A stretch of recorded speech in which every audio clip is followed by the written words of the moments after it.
For 4 straight days, a U.S. Navy guided missile destroyer with roughly 300 sailors aboard had no electrical power. Not tied up at a pier, but out in open water in the South China Sea, mid-deployment. Multiple outlets, including AP News, Military Times, The Hill, Fox News, and the South China Morning Post, reported that the outage knocked out air conditioning and working toilets for the full 4 days, and that the ship needed a tow or some form of assistance before power came back. The Navy hasn't officially said what caused it. That's the headline. The more interesting question is underneath it. How does one of the most advanced navies on Earth lose power on a warship in contested water for 4 straight days? And why does almost nobody outside the crew seem to know why? Over the next few minutes, we'll go through what's confirmed, what isn't, and why several defense analysts quoted in the reporting are treating a mechanical breakdown as more than a maintenance footnote. We'll also look at what loss of power actually means on a modern warship, because it's not like your house losing electricity, and a destroyer without power in a contested sea is a different kind of problem than one without power tied up safely in San Diego. Let's start with what's actually confirmed. The sourced facts are narrow, and it's worth being precise about them. A U.S. Navy guided missile destroyer operating in the South China Sea lost electrical power. The outage lasted 4 days. Roughly 300 sailors were aboard. During that time, the crew went without air conditioning, in a region where sea surface and air temperatures routinely sit in the high 80s to 90s, and without working toilets, which on a ship this size run on electricity rather than simple gravity plumbing. At some point during or after the outage, the ship needed a tow or outside help to get moving again. That detail alone tells you this wasn't a brief flicker. It was serious enough that the ship couldn't just restart its own propulsion and carry on. What's not confirmed matters just as much, the precise mechanical cause. None of the outlets covering this, AP News, Military Times, The Hill, Fox News, or the South China Morning Post, have published an official Navy explanation naming the system that failed, whether generator, switchboard, control system, or something else. The Navy hasn't released a detailed public account, so anything beyond the ship lost power for 4 days and needed help is informed speculation from people outside the Navy's own investigation, and we're going to treat it that way throughout. Here's the part worth sitting with.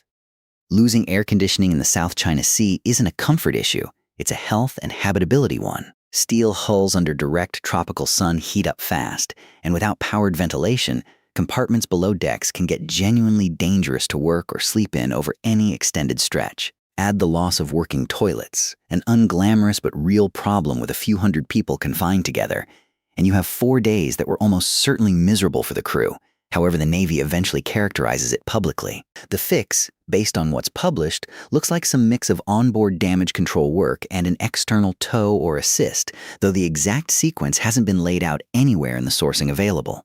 Going through how this story has moved across outlets over the past few days, one thing stands out.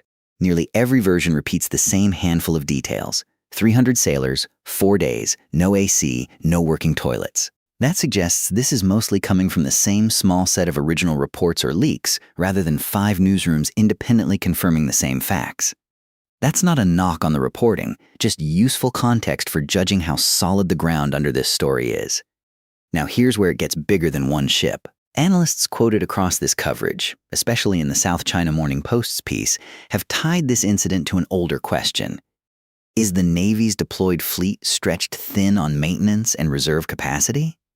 That question didn't get invented for this story. The Government Accountability Office has been asking versions of it for years in reports tracking ship readiness, maintenance backlogs, and the condition of the surface fleet. One ship losing power for 4 days doesn't prove that broader thesis by itself. It's a single data point, but it's a data point landing on top of a debate that was already running in defense circles before this story broke. To see why a 4-day outage on one destroyer would register in that bigger conversation, it helps to know roughly how a modern Navy destroyer is built and powered. To be clear, this is general background, not a claim about the specific ship here, since its class hasn't been named in the reporting we're working from. The backbone of the destroyer fleet is the Arleigh Burke class, in continuous production since the early 1990s, now numbering more than 70 hulls. These ships run on gas turbine engines, similar in principle to jet engines, that drive both propulsion and electrical generation. Power on a destroyer isn't a side system. It runs radar, combat systems, navigation, climate control, water purification, and plumbing. Modern warships build in redundancy specifically because losing power at sea is such a serious failure mode. Multiple generators, backup switchboards, damage control procedures, all so one point of failure doesn't take the whole ship dark. When a ship loses power broadly and long enough to need outside help, that usually means either a cascading failure across redundant systems or a single failure at a choke point those redundancies didn't cover. Which one happened here is exactly the detail the Navy hasn't made public. Stepping back from the specific ship for a second, one mechanical failure doesn't tell you much about an entire Navy. But a mechanical failure that becomes national news gets picked up by 5 separate outlets and gets read by analysts as a symptom rather than an isolated incident that tells you something about the state of public trust and how the Navy talks about its own readiness. When people are primed to ask, is this a bigger problem? It's usually because there's already a documented pattern behind it, not because one incident is getting blown out of proportion for no reason. And that pattern is real and publicly documented, worth naming plainly, because it reframes what a 4-day outage in the South China Sea should mean to a general audience. In 2017, 2 Arleigh Burke-class destroyers, the USS Fitzgerald and the USS John S. McCain, were involved in separate fatal collisions with commercial vessels within months of each other. Official Navy investigations tied those in significant part to training and readiness failures in a fleet under heavy operational strain. In 2020, the amphibious assault ship USS Bonhomme Richard was destroyed by a fire while in port for maintenance, an incident the Navy's own investigation later linked partly to inadequate fire response training and oversight during that maintenance period. Neither is the same as a power outage in the South China Sea, and we're not saying they are. But they're part of the documented record analysts and journalists reach for when a new readiness-adjacent incident shows up, because they establish that is the fleet stretched too thin isn't a hypothetical question invented fresh for this story. It has a paper trail.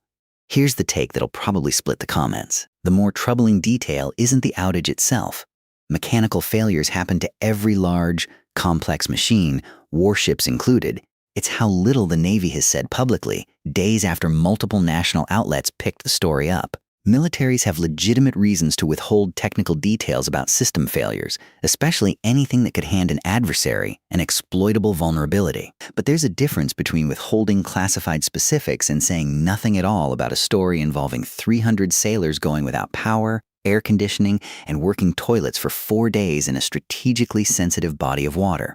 Silence in that gap doesn't confirm the worst-case reading, but it doesn't do much to head it off either. So here's a real question. If you were one of those 300 sailors, would 4 days without power change how you thought about the state of the fleet you serve in? Or is this just the kind of mechanical bad luck any large, aging, heavily used machine eventually runs into, no matter how well it's maintained? Power was eventually restored, according to the reporting, and the ship returned to a safe operating condition. That much is confirmed. What's not confirmed is the biggest question hanging over this whole story, the one the Navy hasn't answered. Because whatever failed on that ship, it failed in a part of the world where mechanical vulnerability isn't just an engineering problem. The South China Sea is one of the most closely watched, heavily contested maritime spaces on the planet, crossed by shipping lanes carrying a large share of global trade and claimed in overlapping, disputed ways by China and several neighbors. A U.S. destroyer operating there is usually running freedom of navigation patrols, meant under international law to assert that certain waters stay open to lawful passage rather than falling under one claimant nation's exclusive control. A warship without propulsion or full power there isn't just inconvenient for the crew. For a stretch of time, it can't maneuver, can't run its own sensors and defenses at normal capacity, and depends on other vessels for its safety more than the Navy would ever choose by design. One detail stuck out while going through this. Nothing in the reporting suggests the ship was ever in a hostile encounter, shadowed aggressively, or approached by another nation's vessels during the outage. Worth saying plainly, because it'd be easy to read a story like this and assume some kind of confrontation happened. As far as the public record shows, this is a mechanical and readiness story, not an encounter story, and that distinction matters if you want to understand what actually happened versus what a punchier headline might imply. So where does this actually stand? Confirmed. A U.S. Navy guided missile destroyer with roughly 300 sailors aboard lost power for 4 days in the South China Sea. The crew went without air conditioning and working toilets. The ship needed a tow or assistance. Power has since been restored. Unconfirmed. The specific mechanical cause, the exact class and identity of the ship in official statements, the full timeline of how power was restored, and whether any official Navy safety or engineering investigation has opened or wrapped up. Everything analysts are saying about fleet readiness and maintenance backlogs sits on top of those facts as interpretation, a reasonable one given the documented history, but an interpretation, not an official Navy conclusion. If the Navy releases an official account of what failed and why, that's what actually settles this. Not analyst speculation, not our framing, but the Navy's own engineering findings. Until then, the honest answer to what caused this is that we don't know, and neither does anyone reporting on it right now. If you want to check any of this yourself instead of taking our word for it, the primary places to look are official Navy statements through Navy, MIL, along with the original reporting from USNI News and Naval News, which tend to track fleet readiness and incident reporting more closely than general interest outlets. We'll leave some links in the description. If a fuller Navy account of this comes out, we'll cover it. Subscribing is the easiest way to catch that follow-up when it lands.